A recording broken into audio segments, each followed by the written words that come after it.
talking about our recovery plan and what we can all do. I'd like to bring in now Hans Gill. He is with Project Satu Hati. He's the driver basically behind this Goodwill initiative. Hans, welcome. Thanks for joining me. As we've seen, COVID-19 is estimated to have dramatically increased the number of people facing acute food insecurity of this year and the past year as well. You're on the ground right now, Hans, of course, giving out fresh, warm packs of wholesome meals to those in need. And this is part of Project Satu Hati. To give us a little bit of a view of what's going on the ground right now.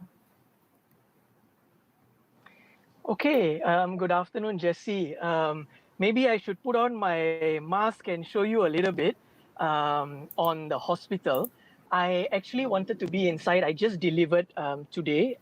Every day, we bring 50 packs of nasi lemak ayam to the frontliners in Hospital Sungai Buloh. And although I'm bringing it every day, they just told me, look, you can only drop off the things and you cannot stay for long. You know, it is a pandemic and it is quite dangerous. So we don't want to stay too long. Let me just put on my mask. Give me a sec.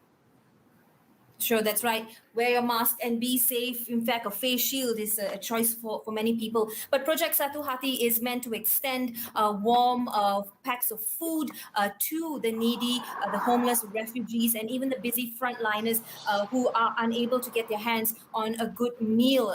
Hans, thanks for jumping on this call. I know you are in a rush, you're busy, you need to go out and give out more food packs to a different area right now, considering it's a lunch hour. But do give us a bit of a show around. This is the grounds at Hospital Sungai Buloh.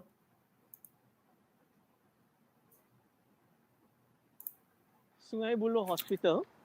And on a daily basis, we bring 50 packs of food to all the frontliners here. Oh yeah, I would like to just show you this. Today there's a lot of Malaysian flags being put up all along, you know, the street going into the hospital. Mm-hmm. So yeah, the patriotic spirit is still very strong in our country, which is a very nice thing to see. Definitely a nice thing to see, and part of national service. Also, it is the national month. We're in the month of August, so National Day is not too far away. Now, when we first heard about Project Satu Hati, Hans, we wondered, well, how do these F&B businesses that are giving back, how can they actually afford to do that when their businesses, to a large extent, has also hit a flat line somewhat? So literally putting food on the table is a constant worry for so many of us. So give us a little bit of a background. How did Project Satu Hati come about, and what is it helping to solve at this point? Okay, so a couple of weeks back, I was having a chat with my partner, David Guru Patam. As you know, like you said, you know, it's really tough. You know, we in the F&B industry are just wondering, what do we do? You know, how do we survive? How do we sustain? And we saw the Kita Jaga movement, the white flag movement, you know, which is an amazing initiative trying to get help to everybody that it can. Now, what we just thought that, hey, you know what? When you go onto the ground, like if you go and see the homeless, if you go and, you know, come here like to the frontliners and all, they cannot have beras, you know, your oil, your eggs and all of that, right? The homeless people don't have utensils to cook. They need cooked food. Likewise, the frontliners, when I started coming to Hospital Kuala Lumpur and then Hospital Selangor, Sungai Buloh, these guys work 14, 16 hours a day, you know, really, really long. It looks really, really tough. I can't imagine what they go through. So if you're going to give them rice and all of that, which they're going to cook at home, it doesn't solve their immediate, you know, issue, which is, hey, if they've got half an hour break, if they've got 15 minutes break, can they just have a nice hot meal, you know? So, you know, we just thought, why don't we bring them a nice hot meal cooked by the restaurant? Now, on to your point, the restaurants are already not surviving, right? How are they going to, you know, want to do good? Look, I think that with regards to the Kita Jaga Kita movement, that made me also open up my eyes to a lot of things. I came across many people who were also suffering. They didn't have all the wealth in the world. Their wealth and their income was also devastated. But yet, in times like this, people step up. Malaysians step up. When they know help is needed, we will look and see what we can do. So yes, it is tough, but you know, I told my team as well, I said, hey, you know what, we want to cook some food for these people, for the homeless and all. And they just went into overdrive mode. Boleh, let's do it, boss. Let's cook the food, and I think, I mean, it's nice that this month is our Merdeka month, but I think it is that when push comes to shove, I believe Malaysians step up, help will come. So you just got to step forward, help, put a bit of effort from your restaurant, and you will start seeing more Malaysians will be like, hey, can I contribute to your cause? Can I help you out? But you need to do good first because the country needs help, That's right. And I think it's such a great example by, giving a little of what you can, even though you're a business and you're trying to keep afloat.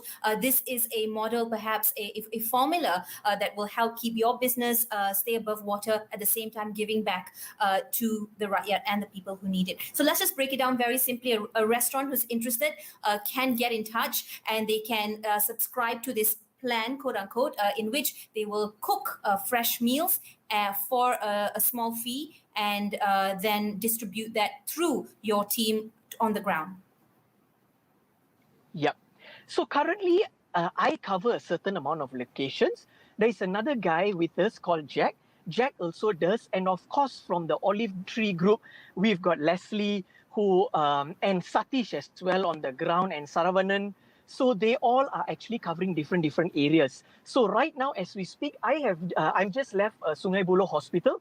Satish from Olive Tree Group is covering 2 PPRs in Kerinci, which is the Pantai Permai, and also he's covering the Sri Pahang flats.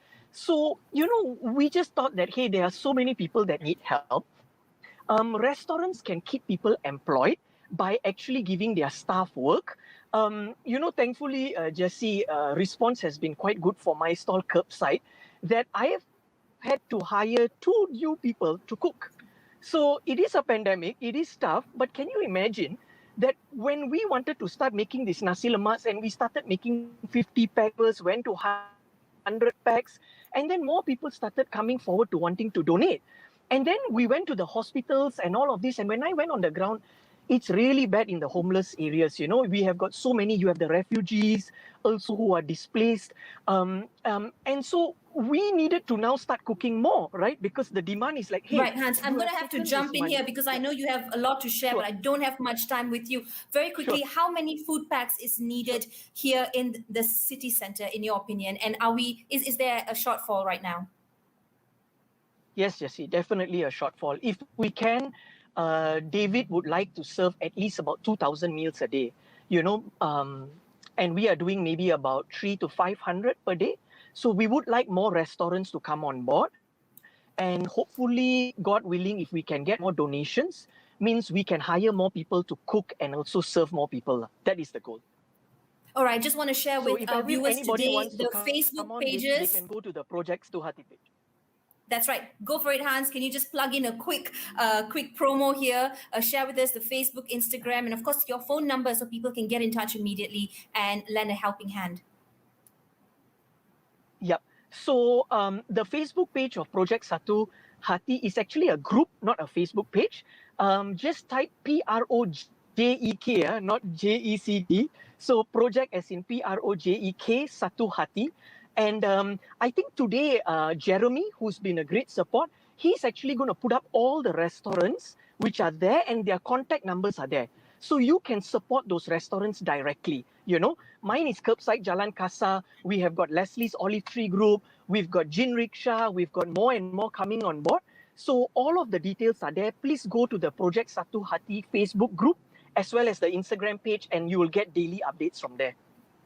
That's right. I've been asked by the team behind the scenes for you to share your phone number. So I'm sure people will want to get in touch with you as well, Hans. Perhaps you would like to share that with us. Yep. My number is 012-288-7871. If anybody wants to support a Curbside, which is part of the Project Satuhati initiative, they can get in touch with me. Or predominantly, most people DM me on Instagram, Hans Media Mai. So if you're on Instagram, hit me up on Instagram, drop me a DM. And I'm also very heavily linked on LinkedIn. So on LinkedIn, my name is Hans Gill. Connect with me there, drop me a message. There's been so much of outpouring love and support coming forward. So Hans Gill on LinkedIn, Hans Media Mai on Instagram, and we Okay, can that's take it enough from of a there. promo now. All right, Hans, to you and the We had to entire drop in a little bit here and there. to you and the entire Project Satu Hati team, kudos, and please keep doing the good work that many of us are not able to do because of perhaps our own restrictions. But yes, it is the National Month, and we hope that Malaysians, as we know, are kind and generous, will come forward and help to contribute as well. Hans, we'll speak to you again. I know some very hungry people are waiting for their warm meals, and in that aspect, do take care, and we'll speak soon. That was Hans Gill representing Project Satu Hati, which of course is a program that has been rolled out by the F&B industries, by a few F&B players here in the country to help give back to community while keeping their business afloat as well. There's so much we can do as a community within our industries or sectors or organizations. We just need to pull together that effort and collaborate instead of competing as well.